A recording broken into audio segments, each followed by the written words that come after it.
terhadap studi pendidikan biologi. Baiklah, tujuan saya membuat video ini untuk memenuhi tugas mata kuliah biologi umum. Respirasi adalah proses penyerapan molekul oksigen yang terdapat di udara, bebas untuk menghasilkan air, karbodioksida, dan energi. Energi yang sangat dibutuhkan tanaman untuk tumbuh dan berkembang. Tumbuhan juga menyerap oksigen O2 untuk pernafasan. Oksigen diserap melalui selah kecil pada daun yang disebut sebagai stomata. Dalam biologi, transpirasi adalah proses di mana air diangkat melalui tanaman dari akarnya ke pori-pori kecil di bagian bawah daunnya, di mana ia menguap ke atmosfer dengan berubah menjadi uap air. Proses transpirasi yang tidak terlihat karena uap air tidak dapat dilihat karena memiliki ukuran partikel air yang sangat kecil. Suhu, kelembapan angin, kelembapan tanah, dan jenis tanaman semuanya mempengaruhi laju transpirasi. Alat pernapasan pada hewan yang pertama, paru-paru. Sama halnya manusia, hewan juga ada di beberapa spesies yang bernafas dengan paru-paru. Ada 4 spesies hewan yang bernafas dengan paru-paru. Spesies pertama yaitu mamalia. Contohnya seperti kelelawar. Kelelawar adalah merupakan hewan yang bernafas menggunakan paru-paru. Yang kedua ada aves atau burung, merupakan hewan yang bernafas menggunakan paru-paru. Spesies reptil, contohnya buaya, merupakan salah satu hewan yang bernafas menggunakan paru-paru.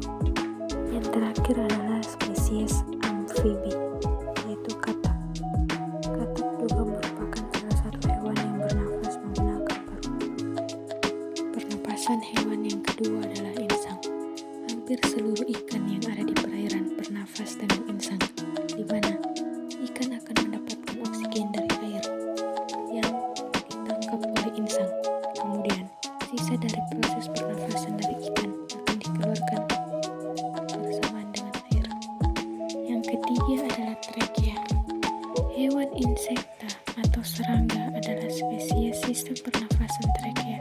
Trakea adalah lubang halus pada badan serangga yang menjadi sumber pernafasan.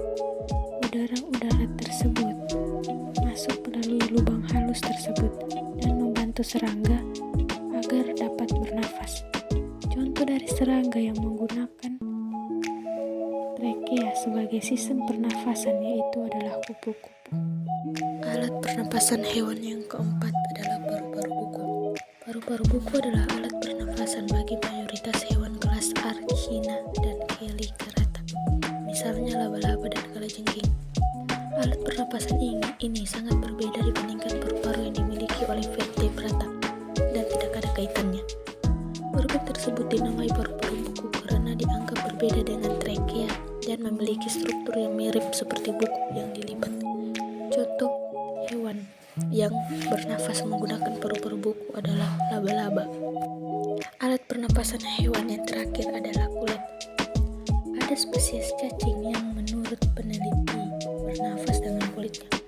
Proses ini terjadi saat kulit dari cacing dalam kondisi lembab atau bahkan basah.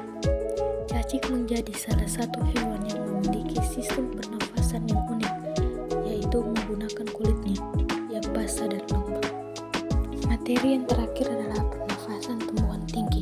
Apa yang dimaksud dengan pernafasan tumbuhan tinggi? Pernafasan tumbuhan tinggi merupakan tumbuhan berbiji yang berkembang biak secara seksual.